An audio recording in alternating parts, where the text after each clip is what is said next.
Pito ang naaresto dahil sa illegal online gambling sa Quezon City.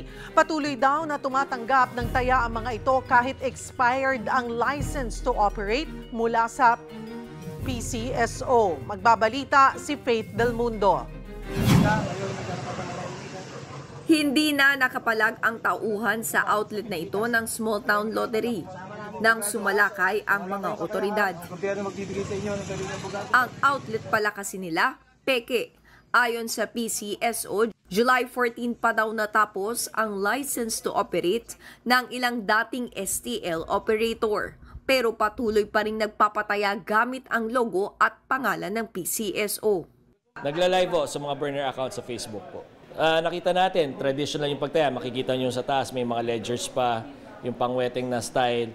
Pero nakita rin ho natin may mga POS. Tapos base do sa pag-imbestiga natin, may mga tumataya rin through online payment platforms, e-wallets. May nananalo, parang traditional small town, small numbers game po.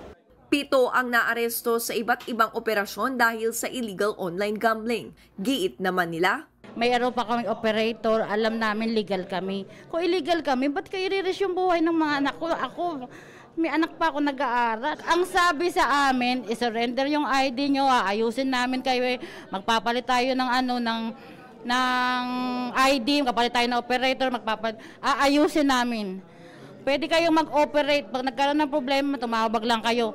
Babala ng mga otoridad dahil iligal ang operasyon, tagilid din daw kung may mananalo sa mga tataya. Mag-iingat ho tayo, alam natin ho na madaling tumaya sa mga to, ito yung pang-akit nila, pero hindi natin alam dahil hindi sila nare-regulate, hindi natin alam kung totoo ba yung mga bola nila. Malaking pera rin ang nawawala sa PCSO dahil sa iligal na gawain ito, imbes na maitulong sa mga nangangailangan.